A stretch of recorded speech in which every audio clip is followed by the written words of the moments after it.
y sígueme, no mires atrás, que delante está el reino, mi reino de paz.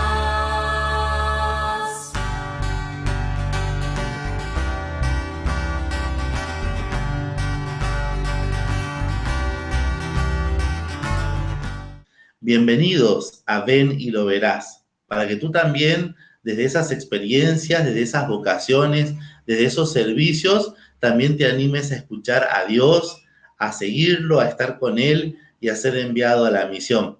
En esta oportunidad tenemos con nosotros, como siempre, un invitado muy especial. Tenemos al Padre Sebastián. Le vamos a pedir al Padre Sebastián que nos diga un poquito de él, sobre todo su nombre completo, y que nos pueda contar cuál es la misión que está realizando en este momento. Bienvenido, Padre Sebastián. Muchas gracias por la invitación, un gusto poder compartir el paso de Dios por mi vida a como lo comprendo hoy, que el compartir la vocación es eso. Como decías, me llamo Padre Sebastián Genoni, soy sacerdote de los Padres Marianos de la Inmaculada Concepción, una congregación religiosa fundada en Polonia. Estoy aquí en Argentina, en Buenos Aires, en una parroquia en Avellaneda, soy párroco.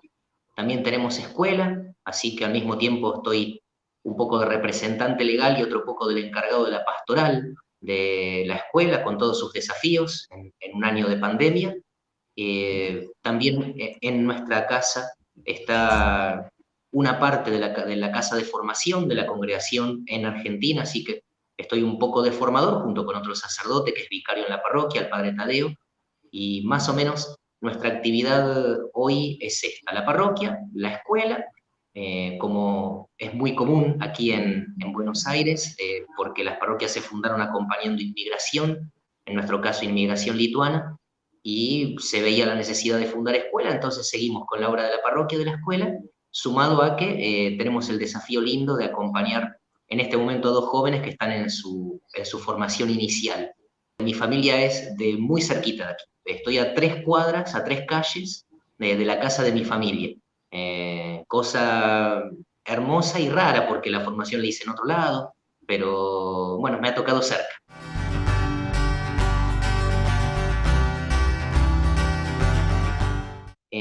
Yo nací aquí, a 3 cuadras de donde estoy ahora en la parroquia. Tengo 2 hermanos, los 2 son menores que yo, de una familia creyente, no muy practicante. La más practicante de todas fue siempre mi mamá, mi madre. Mi papá nunca se opuso a la fe y en mi casa se podía rezar y en mi casa se podía hablar de Dios, pero no participábamos todos de la misa ni teníamos una participación frecuente en la vida parroquial. Eso sucede después con algunas gracias de las del día a día que Dios nos fue dando como familia para acercarnos un poco más.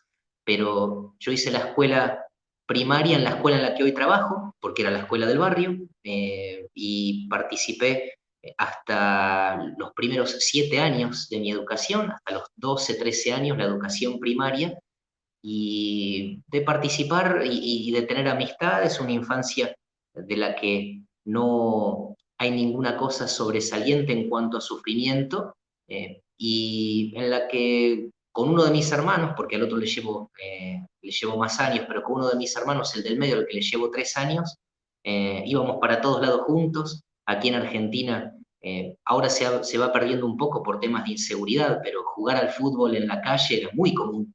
Entonces jugábamos al fútbol en la vereda de mi casa o cerca o en algún potrero o cancha abierta, donde jugar el deporte nacional, el segundo deporte nacional. El primero, decimos en Argentina, es opinar, pero fuera de la broma, el deporte más propio de los argentinos es el fútbol, y de jugar al fútbol y de ir a las diversiones sanas y comunes de los niños. Gracias a Dios hace algunos años ya era más posible. Hoy, por temas de seguridad, no se ve tanto niño jugando en las calles o en las veredas, se ha ido perdiendo un poco, pero tuve esa infancia alegre y sana.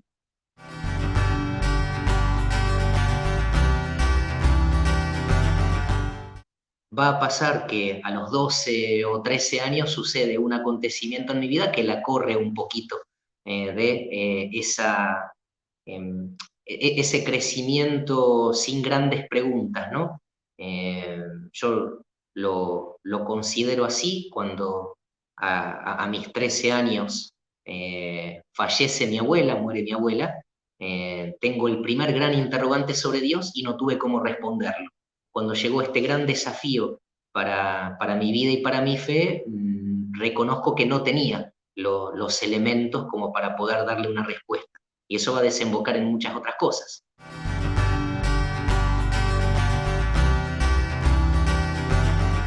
Mi lógica de 13 años me decía con mucha claridad, mi abuela era una persona buena, de las más buenas que he conocido, y le pasó algo malo y Dios no hizo nada.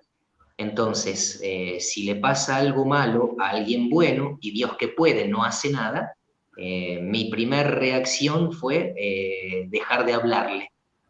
No dejar de creer que existe, pero sí dejar de buscar tener vínculo con él.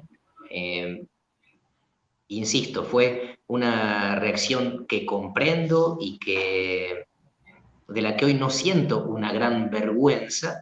Sí digo, bueno, me faltaron herramientas, elementos.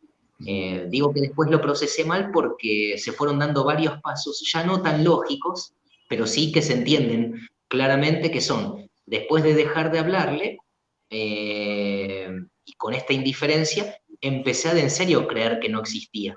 Y creer que no existía fue desembocando en otras cosas.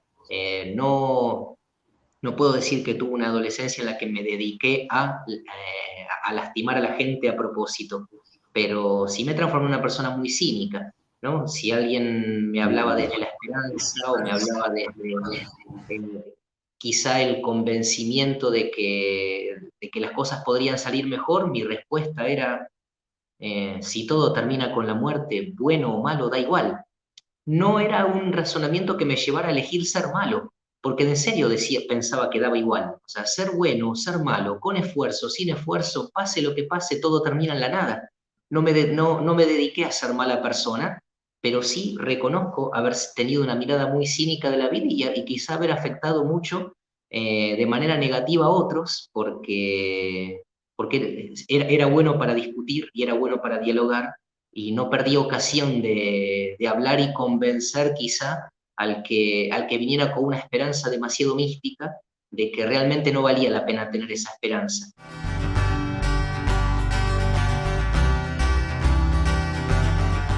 Todo lo que se refería al estudio, gracias a Dios, o sea, nunca tuve una gran dificultad para eso, y reconozco que si bien no entendía por qué valía la pena hacerlo, y no podría darle una respuesta a eso, siempre fui generoso con lo que aprendía en el estudio, y quizás si alguien me pedía en la escuela secundaria que lo ayudara con sus estudios porque tenía alguna dificultad, yo no reparaba en el tiempo que supuestamente yo perdía ayudando a alguien, no, lo hacía.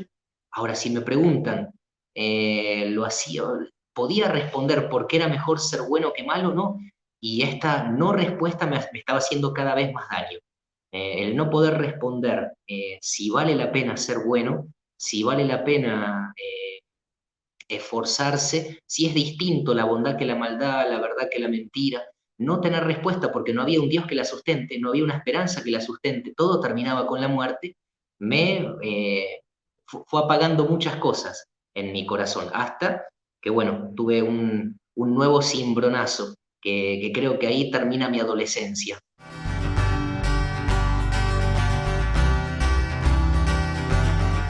Mi mamá, la más creyente de la familia, viendo que yo leía absolutamente todo, porque me gustó siempre leer, me dijo, y conociéndome, me dijo, ¿a qué no lees la Biblia completa? ¿A qué no puedes? Y yo en su momento cuando me lo dijo, ni siquiera tomé eso porque no tenía un interés particular.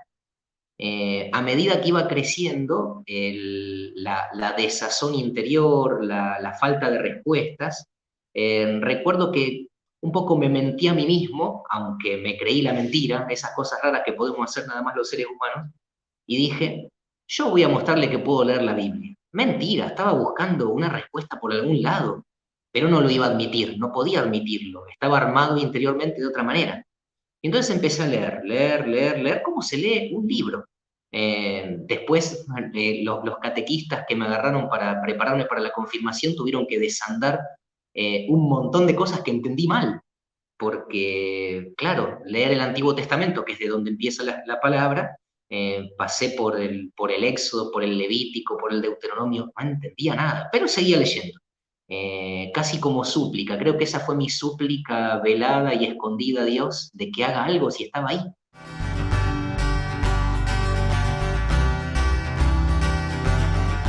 Y después lo que sucedió es una gracia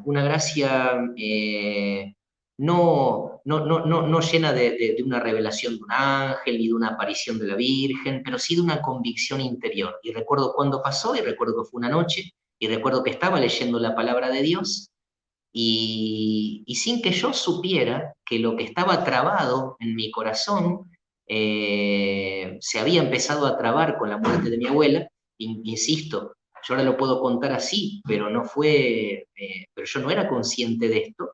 Cuando esto empieza a pasar, yo me doy cuenta en el interior que se me arma esta pregunta. ¿Y a vos, quién te dijo, Sebastián, que lo que le pasó a tu abuela fue malo? ¿A vos quién, quién te dijo que lo que pasó fue terrible y no tiene solución? ¿Dónde estabas vos cuando tu abuela volvió a abrir los ojos del otro lado de esta vida? Eh, Todo eso, no con unas preguntas que escuché de manera auditiva y en los oídos, sino que comprendí plena y perfectamente en mi corazón. Lo que le había pasado a mi abuela con su muerte no había sido ni malo ni definitivo. Eh, no puedo explicar todo lo que se reacomodó en el medio con esta convicción, que después me va a ayudar a discernir mi vocación, ¿no? En su momento no tenía ni la menor idea que era algo vocacional también, pero sí era algo que me abría a la posibilidad que la respuesta que yo no tenía, en realidad no era por una incapacidad de entender si valía más la pena ser bueno o malo, sino porque yo tenía trabada la esperanza. Y Dios en el interior del corazón, en una noche, en una de las tantas en las que estaba leyendo la palabra de Dios, por las dudas, por si Dios llegara a decir algo, ya me estaba cansando incluso, porque no es el libro que uno lee como una novela el más divertido de todos. Y en el fondo del corazón entiendo esto. Me acuerdo que me quedé paralizado y digo, ok, no tengo la respuesta a que lo que le pasó fue algo malo. Y de en serio no soy yo el que está del otro lado de la vida. Y si el que está del otro lado de la vida me dice que lo que le pasó no es malo, entonces todo el motivo que tengo para vivir de esta manera se cae. Y va a surgir la pregunta, ¿y ahora qué hago? Y así me acerqué a la parroquia, y no buscando ni ser sacerdote, ni religioso, no buscando absolutamente más nada que decir, eh, bien, yo no estaba en paz con Dios, y ahora no sé si estoy en paz con Dios porque estoy profundamente arrepentido de llevar 5 años enteros tratando de convencer a los demás de que Él no está. Eh, ¿Qué se hace? Y así me acerqué al primer sacerdote pobre que me recibió con una confusión inmensa que ya convivía en mi corazón con una alegría y una esperanza.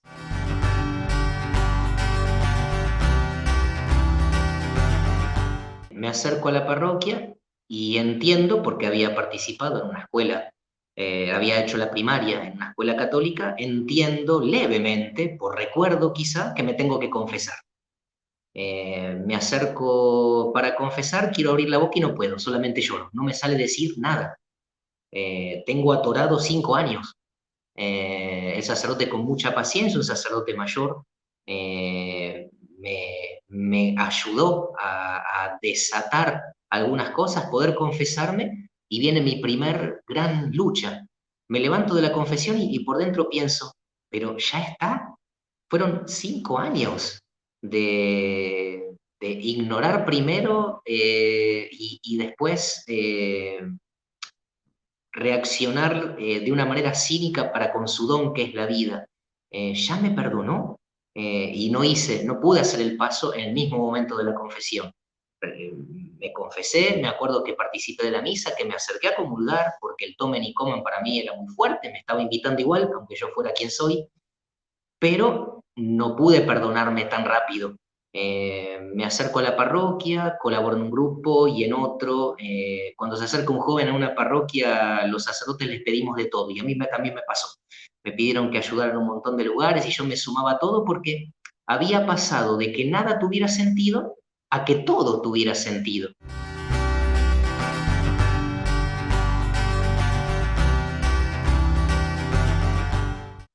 Un día que vinieron de peregrinación las reliquias de Santa Teresita del Niño Jesús y de San Roque González. Me pasa algo curioso ese día, porque toda la gente de nuestra comunidad parroquial era y es muy devota de Santa Teresita, y yo fui por Santa Teresita, pero me mató la vida de San Roque González. Y me mató en este sentido. Cuando me preguntaban si estaba discerniendo mi vocación, yo contestaba, no, me voy a tener que casar. ¿Por qué? Y porque no siento el llamado al sacerdocio. Entonces, si Dios no me llama al sacerdocio, me llama lo que nos llama. Y lo tenía tranquilo. Cuando vienen las reliquias de San Roque González y me entero que existen los religiosos, es decir, consagrados no sacerdotes, mi ignorancia de la fe era grande, me entero que existe esta vocación, empiezo a decir que todo lo que yo viva sea para Dios y para el reino de los cielos. Entonces, cuando veo que existe una vocación que no es sacerdotal, a la que no me sentía llamado, y que es consagrada, empiezo a preguntar y averiguar qué es esto. Como me gusta, y me ha gustado siempre leer, leo la vida de San Francisco de Asís, de San Benito, empiezo a conocer que existían santos religiosos, es decir, consagrados no sacerdotes. Y esta es la búsqueda inicial que hago, que va a encontrar una respuesta mucho más cerca que lo que yo pensé, porque descubro también, sin preguntar, no lo había preguntado nunca, y hacía ya de 2 años que estaba trabajando en esta parroquia, que es mi parroquia, porque mi familia es de aquí cerca, que los padres que estaban aquí no solamente eran sacerdotes, sino religiosos. Entonces, cuando les cuento y les pregunto qué es, me cuentan de qué se trata. Y bueno, empezó a transformarse en un lindo problema, porque digo, me parece que siento esto, que Dios me llama a la vida consagrada. No sacerdotal, todavía no, va a ser un descubrimiento que voy a hacer después, ya viviendo en la comunidad.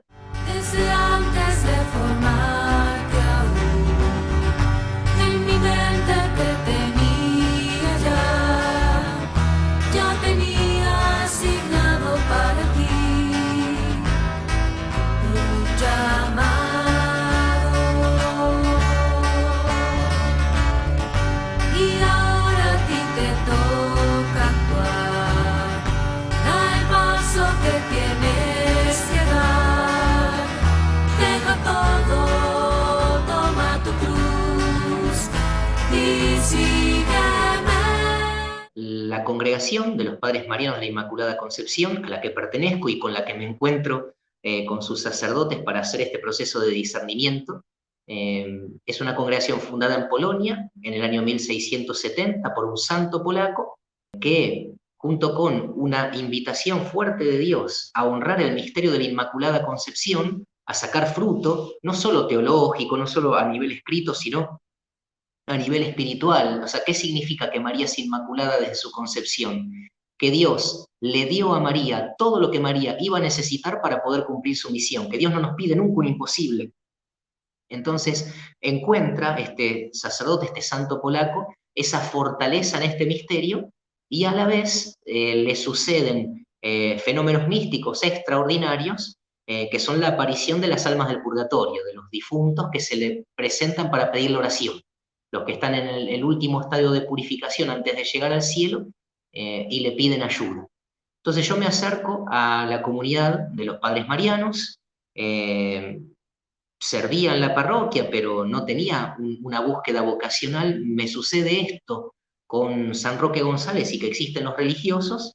Empiezo a preguntar, descubro que los padres que trabajaban aquí en la parroquia también son religiosos y sacerdotes, que hay hermanos religiosos que nunca van a ser sacerdotes, y digo, yo siento un poco esto en el corazón. ¿Cómo se discierne a qué comunidad pertenecer?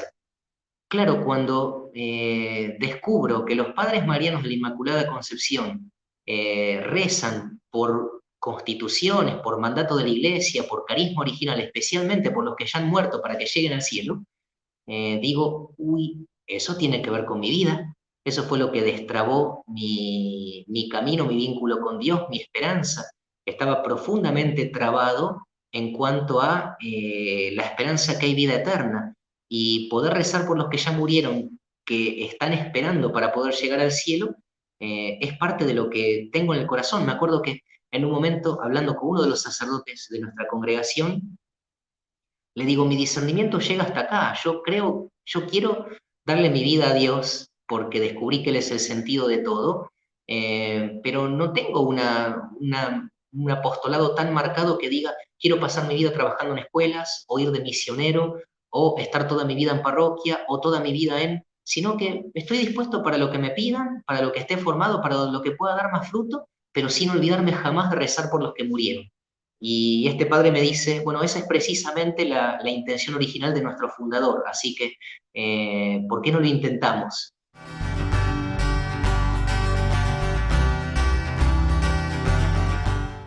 El quizá descubrimiento de la vocación sacerdotal va a pasar estando ya en Rosario, estando ya en esta ciudad donde empecé mi formación, eh, y también fue una cosa que se fue dando paulatinamente. Yo recuerdo cuando se lo fui a decir a mi director espiritual, me pregunto si no será que Dios también querrá que sea sacerdote y no solamente religioso. Me acuerdo que me llamó la atención que mi director espiritual me dijo, mirá, creo que a esta altura ya nos damos cuenta todos menos vos, pero no te lo queríamos decir.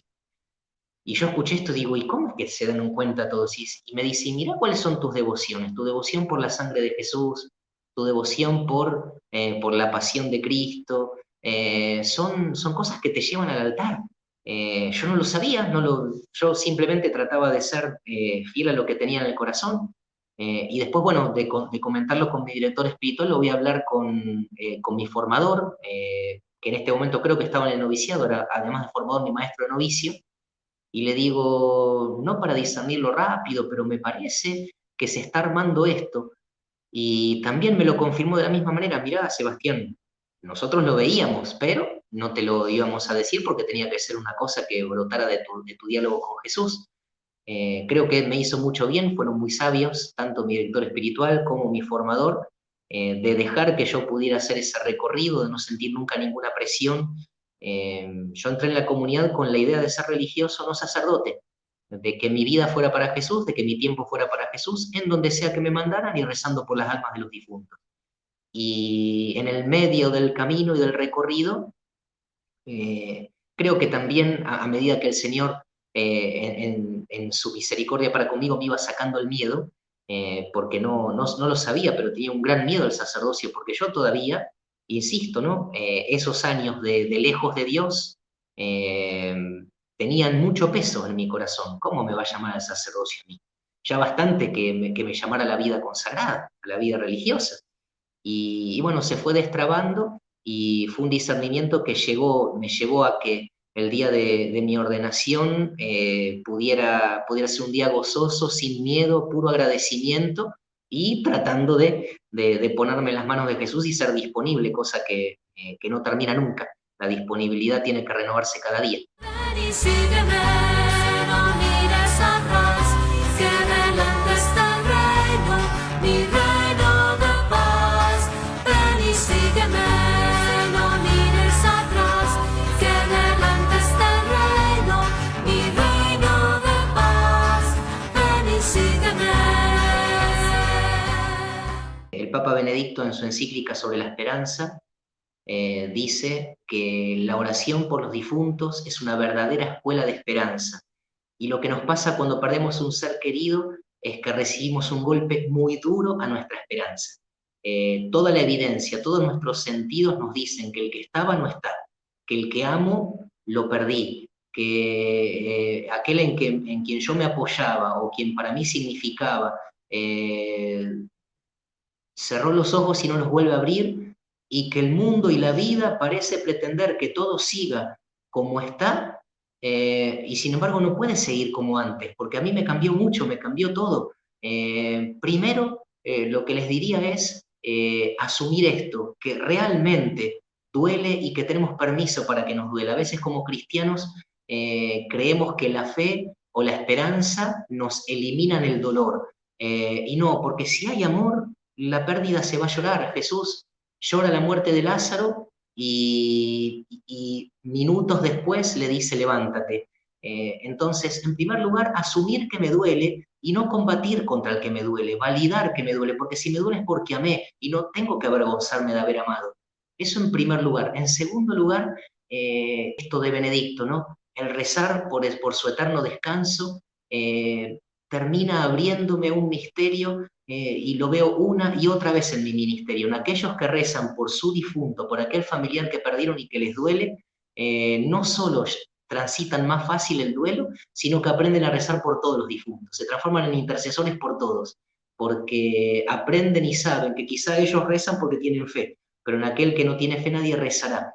Y si el que me pregunta cómo hacer para transitar el duelo, y me dijera, pero yo no tengo fe en la vida eterna, pedila, porque sinceramente en mi vida vi la diferencia que hay entre tener esta fe en que hay vida después de esta vida y no tenerla, y es una diferencia abismal. Hay una cosa que dice un santo ruso, Serafín de Sarov, que él decía cuando se le presentaba a alguna persona, y le decía, padre, me encantaría creer, pero no tengo fe en la vida eterna. Él le decía, parate frente a Dios y decile sinceramente que si Él se manifiesta, lo vas a servir, y Dios no va a tardar en mostrarse. Entonces, para el que no tiene fe, que la pida, que pida a otros que tienen fe que recen, porque Dios habla, porque confío que también lo va a hacer con ellos. Para el que tiene fe, la oración por los difuntos, pero también validar que me está doliendo, no combatir contra eso. Ser católico no significa que no va a doler, quizás hasta duele más, porque aprendemos a amar mucho con Jesús al lado nuestro. Entonces, aceptar que me duele y rezar por su eterno descanso. El tiempo que rezo por el eterno descanso de todos, transito el duelo de una manera completamente distinta.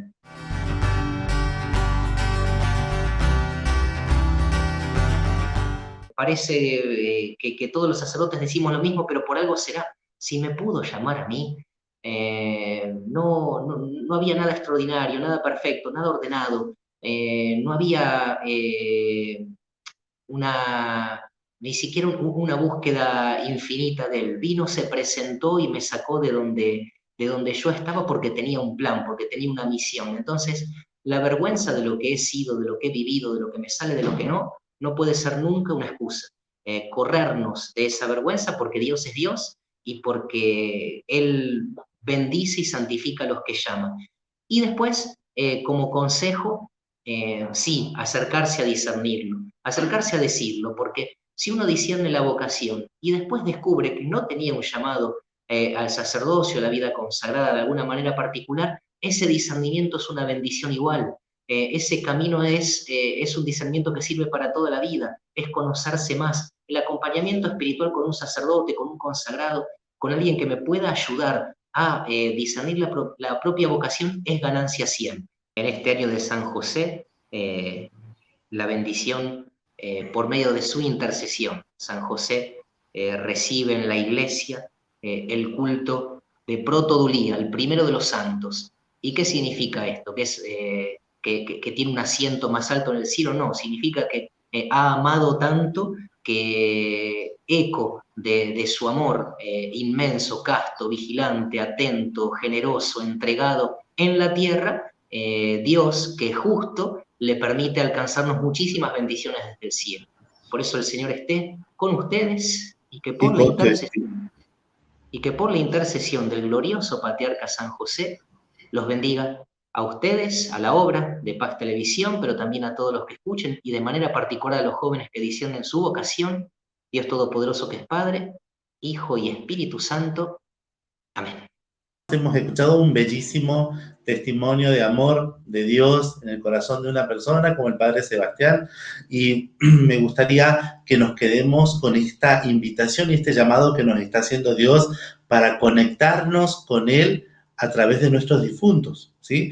Duele muchísimo y es legítimo que duela, pero también pueden llegar a ser esos hermanos nuestros difuntos que ya partieron, ese espacio de conexión y de encuentro con Dios y de escuchar también su llamado.